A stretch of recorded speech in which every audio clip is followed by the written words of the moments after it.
I was terminated Oh, you were yesterday. terminated? Yes. Alright. Hmm. So could you explain all that led up to that termination? I can. About 4 weeks ago, going into my 4-day weekend, we get a 4-day weekend every third weekend. I got mandated twice to work for that weekend.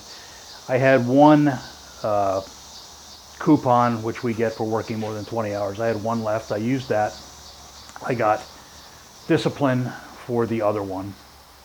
And then going into this last weekend, I got four mandations in one night that I had to refuse because I had plans and I was going away for the weekend. I had plans for 6 months and with other people, with my daughter and her family, and I refused it. And I was had my discipline hearing last week, and yesterday they called me in and hit me with a 1-day suspension, a 3-day suspension, and a 5-day suspension, and then a last chance agreement, which the last chance agreement is you sign it and you cannot refuse any mandations. And anything that happens, if you get tied up on an accident on the way into work and you're late 1 minute, you're terminated. And I just refused to sign it. And well, we're very short staffed, and not sure why it's such a hard thing for them to understand. I mean, it's been bad forever, and it's gotten much worse in the last year. We've had people leaving in droves. It's because of the overtime and the way we're being treated and expected to cover all these hours. We went into the weekend that ultimately led to my dismissal, I believe, with 160 hours of overtime needing to be filled. That's when you don't have many people. That's pretty hard to do, especially when you already have people working and you only have, I don't know, 5 or 6 people who are off trying to cover those hours. And could you go in more specifics about the mistreatment that you received? Well, it's just the idea that they're just going to mandate us for whatever. I mean, we get mandated on 4-hour turnarounds. I've been mandated into a 16-hour shift this year, mandated under my days off, and not just me. It's all of us. It's it's it's just a little too much. It's a stressful job to start with, and then to deal with that kind of stress of not getting days off and not getting enough sleep, and we've cut positions in the center, which means everyone on a police board or fire board spends very much time taking emergency calls because we don't have enough call takers taking calls. And it's stressful because you're responsible for people on your board, and I'm afraid somebody's going to get hurt. It can lead to you're on the phone with somebody screaming, and your officer could be yelling for help, and you don't hear him because the phone is somebody screaming on your phone. Officer needs you to run somebody to check on them, and you can't do it because you're on the phone, and that person has a warrant, and all of a sudden they need that information timely, and we can't always get it for them. It's it's a multifold thing. I mean, if you check, we're the lowest paid to start in the area. They've just increased that with this new contract that's supposed to get signed tomorrow, but it's not really where it needs to be. To be honest with you, I think Carroll County is 17 something an hour, and this I think is going to be 14.56 or something an hour to start now. So it's a ways to go yet. That's part of the problem. We're bringing in people who are willing to start at that rate rather than experienced people. We train a lot of people that go to other comm centers. So And besides just the money aspect of it, what else? just the expectations that we have to fill all these hours, and it's just we need time off. You need to decompress. You need time off. You need to rest and relax and enjoy your life. And it's not something they seem to expect we need. Do you think that just comes down to a lack of empathy, maybe a lack of just being qualified for their position in the first place? I I wouldn't want to say. I mean, I don't really know what their qualifications are. I mean, I don't even know some of them. I've not even met some of the directors. So I'm on second shift. I don't see them. So And so if given the opportunity, would you go back? that's a good question. I don't know. I applied for another job this morning. I do have the option of retiring if I want to do that.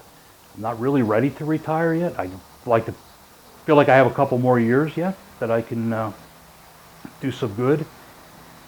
I believe the union's going to grieve for my job and ask for arbitration, and we'll just see how that develops and what happens. What happens in the meantime with other jobs.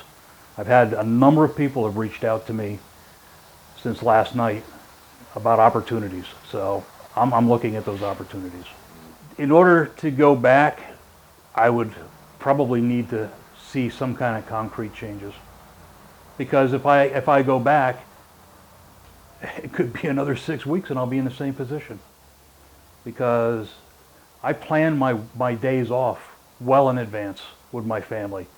I have family that's spread out all over the place, and I like to see them. I like to see my grandkids.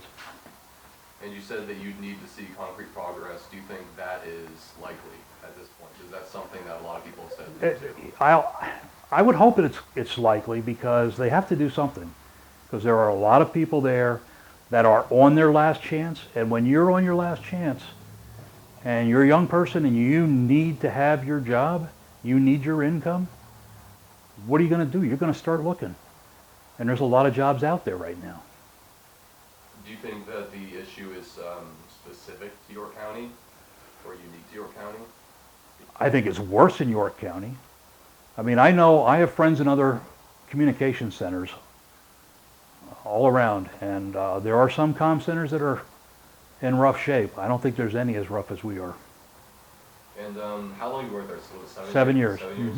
Could you kind of explain how 7 years at the center possibly impacted negatively or positively personal family life? Oh, it's definitely impacted my family life. I mean, you're working all the time. I work mostly 12-hour shifts. We're 8-hour shift, but because of our shortages, we're working mostly 12. And some people are working 16s. I do not, because I can't do it. But I basically work and sleep. I'm getting to the end of my working career. I was hoping I could finish it out there. And I do enjoy what I do. I have a good rapport with the police officers in York County. And I'm concerned for them. I'm concerned for their safety. My son's a police officer in York County.